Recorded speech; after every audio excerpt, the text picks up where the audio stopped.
Hi friends, বংফেট চ্যানেলের নতুন ভিডিওতে আপনাদের স্বাগত। আর আজকে কিন্তু নিয়ে চলে এসেছি ডিবাপি বিরিয়ানি। তো ডিবাপি বিরিয়ানি কী স্টাইলে করা হয় সম্পূর্ণটা আপনাদের সাথে তুলে ধরার চেষ্টা করব। তো চলুন ভিডিওটা এখান থেকে শুরু করা যাক। তো বন্ধুরা, বিরিয়ানি করার জন্য আমি কিন্তু এখানে লং রেঞ্জের ইন্ডিয়া গেটের যে চাল আছে, লং রেঞ্জের ওই চাল 600 গ্রামের মতো নিয়ে নিয়েছি। আর এখন চালটা ভালো করে ধুয়ে নিব। ধোয়ার পর এই চালটা কিন্তু আবার 1 ঘন্টার জন্য আমি ভিজিয়ে রেখে দেবো। আর বন্ধুরা, এই যে চাল কিন্তু আমি একদম ধুয়ে ভালো করে ভিজিয়ে রেখে দিয়েছি। আর এটা 1 ঘন্টার জন্য আমি ভিজিয়ে রাখবো। বন্ধুরা, এখানে কিন্তু আমি আলু আর পেঁয়াজ কেটে নিয়েছি। আর আলুগুলো যাতে লাল না হয়ে যায় তাই জলের মধ্যে ভিজিয়ে রেখেছি। আর পেঁয়াজগুলো দেখুন একদম সরু সরু করে কেটেছি। আপনারাও চেষ্টা করবেন একটু সরু সরু করে কাটার জন্য। তো বিরিয়ানি করার জন্য কিন্তু বন্ধুরা আমি ফার্স্টেই একটা কড়াই বসিয়ে দিয়েছি। তো কড়াই গরম হয়ে গেছে বন্ধুরা। আর এখন এর মধ্যে দিয়ে নিচ্ছি আমি সাদা তেল। তো বন্ধুরা, তেল কিন্তু গরম হয়ে গেছে। আর এখন এখানে দিয়ে নেবো আগে থেকে যে পেঁয়াজটা কেটে রেখেছিলাম সেই পেঁয়াজটা।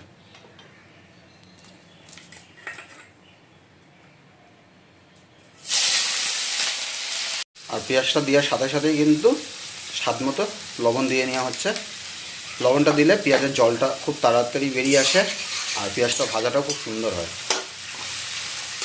বন্ধুরা দেখুন, পেঁয়াজগুলো কিন্তু খুব ভালো মতো ভাজা হয়ে গেছে, একদম গোল্ডেন ব্রাউন কালার চলে এসছে।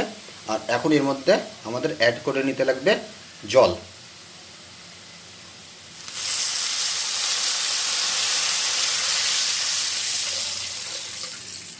জলটা একটু পরিমাণ মতো দিবেন, কারণ এর মধ্যে এই জলেই কিন্তু আপনার যে আলুগুলো কেটে রেখেছিলাম সেই আলুগুলো সেদ্ধ হবে।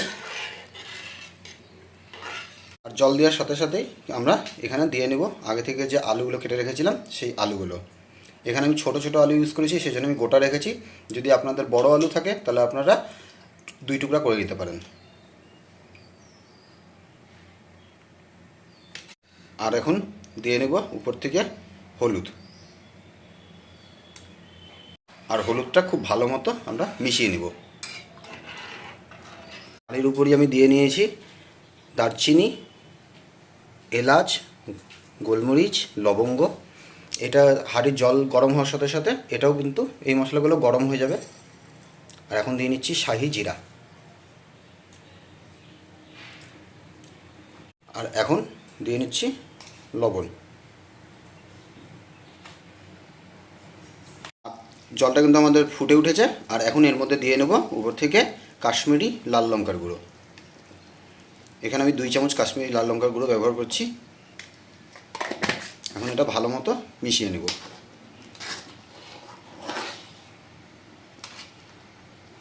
আর এখন উপর থেকে দিয়ে নিচ্ছি স্বাদ মতো লবণ। আর চিকেন বিরিয়ানি বানানোর জন্য কিন্তু বাজার থেকে দেখুন 750 গ্রাম চিকেন নিয়ে চলে এসেছিলাম। আর এটা এখন ধুয়ে পরিষ্কার করে রেখে রাখবো। গরম হয়ে গেছে বন্ধুরা। আর এখন এর মধ্যে মশলাগুলো দিয়ে নেব। আর এটা ভালো করে একটু নাড়িয়ে দেব।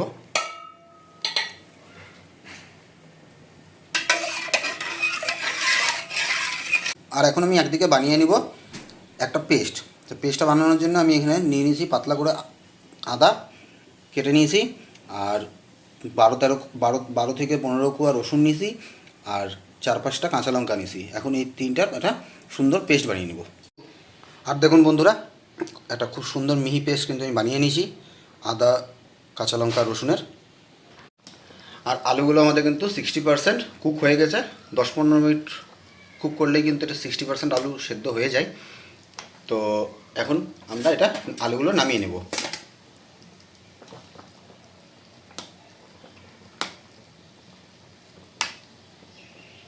তো সব আলু আমরা নামিয়ে নিয়েছি।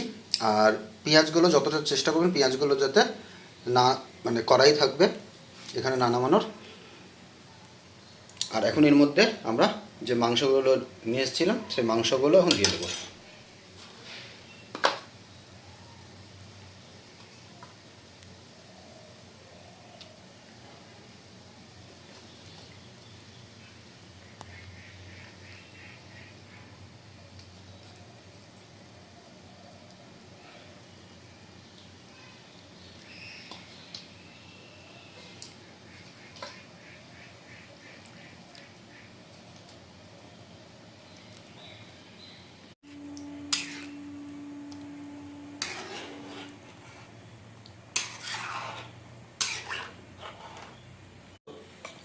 আর মাংস দেওয়া হয়ে গেছে। আর এখন এর মধ্যে যে আদা রসুন আর কাঁচা লঙ্কার পেস্টটা বানিয়ে রেখেছিলাম সেটা অ্যাড করে দেবো।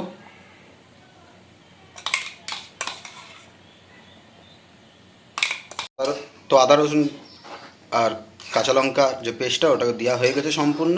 আর এখন কিন্তু এটা মাংসের সাথে ভালো করে মিশিয়ে নিতে হবে।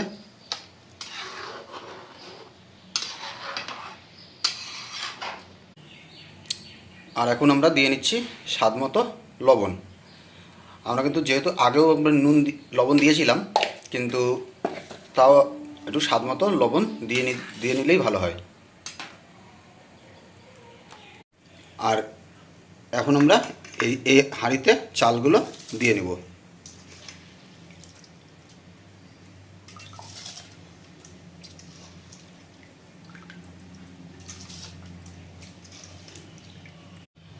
আর যেহেতু চালটা 1 ঘন্টার উপর ভিজানো ছিল, সেহেতু এটা কিন্তু খুব হালকা হাতে আপনারা নাড়িয়ে দেবেন। আর ঝোলটা ফুটে উঠেছে। আর এখন এর মধ্যে উপর থেকে দিয়ে দেব কাশ্মীরি লাল লঙ্কার গুঁড়ো। এটাও ভালো মতো নেড়ে দেবো।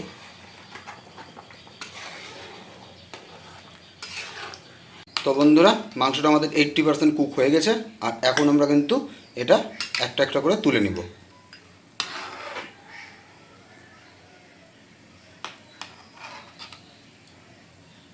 আর যে এই জুসটা পড়ে থাকলো সেটা ডিবাপিতে পেঁয়াজের রস বলা হয়। আর এটা কিন্তু আমরা এখন একটু আলাদা করে রেখে দেব। তো বিরিয়ানি করার জন্য বন্ধুরা আমরা এখন কিন্তু একটা মশলা বানিয়ে নেব। আর মশলাটা বানাতে আমাদের লাগতেছে দারচিনি, এলাচ, লবঙ্গ, একটা জয়িত্রী, শাহজিরা আর শামরিচ। এখন এটা শুকনা খোলায় প্রথমে ভেজে নিব, তারপর এটা পেস্ট করব। আমাদের কিন্তু 80% ভাতটা কুক হয়ে গেছে। আর এখন আমরা ভাতটা নামিয়ে নিব। তো মশলাগুলো এখন শুকনা খোলায় ভেজে নিব। তো দমে বসানোর জন্য প্রথমে কিন্তু হাঁড়িতে আমরা মাংসগুলো ঢেলে নিচ্ছি।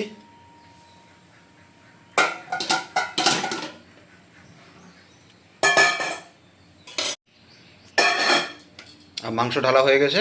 এখন দিয়ে নেব আলুগুলো।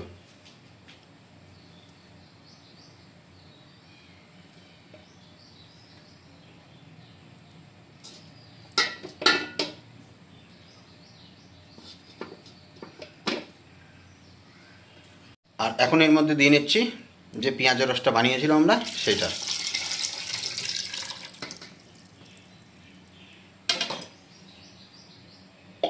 আর এখন আমরা দিয়ে নিচ্ছি যে গরম মশলাটা বানিয়ে নিয়েছিলাম আমরা সেটা।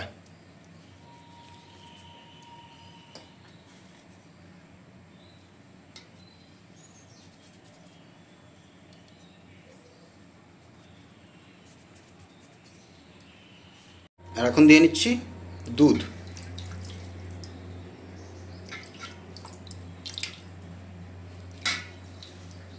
এখানে কিন্তু আমি আধা কাপ দুধ ব্যবহার করেছি।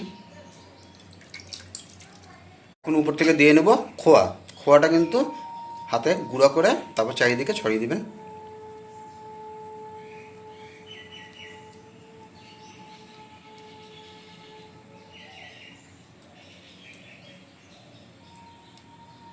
আর এখন দিয়ে নেব টক দই। সব মশলার মতো টক দইটাও চারিদিকে ছড়িয়ে দেবো আমরা।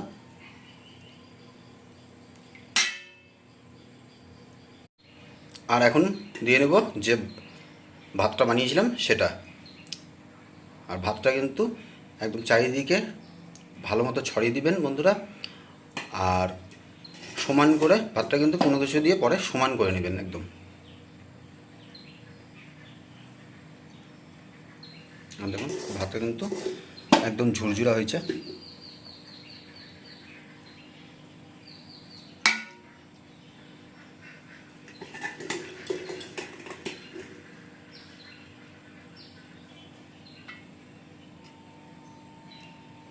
দেখুন বন্ধুরা, আমাদের কিন্তু সম্পূর্ণ ভাতটা একদম সমানভাবে সাজানো হয়ে গেছে। আর এখন এর মধ্যে দিয়ে দেব কেশর দুধ।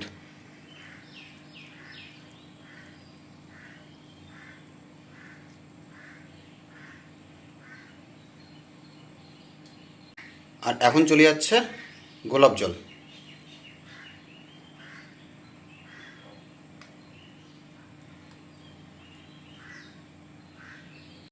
আর এখন দিয়ে নেব কেওড়া জল।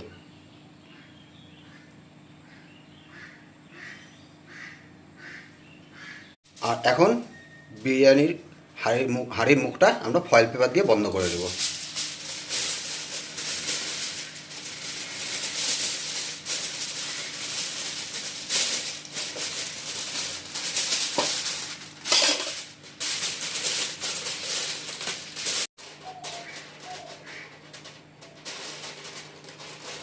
আর বিরিয়ানিটা দমে বসানোর আগে আমি একটা কিন্তু এখানে ওভেনের উপর চাটু বসায় নিলাম। আর চাটুটা গরম হলেই আমি বিরিয়ানির হাঁড়িটা তার উপর বসিয়ে দেবো। তো বন্ধুরা, তাও কিন্তু গরম হয়ে গেছে। আর এখন হাঁড়িটা এর উপর আমি চাপিয়ে দেবো। আর এখন হাঁড়িটা আমি 10 মিনিট হাই ফ্লেমে আর 10 মিনিট লো ফ্লেমে দম দিয়ে দেবো। বন্ধুরা, আমাদের কিন্তু 20 মিনিট দম দেওয়া হয়ে গেছে। আর এখন আমরা এটা অফ করে দেবো। তো দেখুন, আমাদের বিরিয়ানি কিন্তু একদম কমপ্লিট হয়ে গেছে। আর চালগুলো একটু ভাঙেনি, একদম অ্যাজ ইট ইজ আছে। তো এখন বিরিয়ানির উপর দিয়ে ঘি দিয়ে দেবে।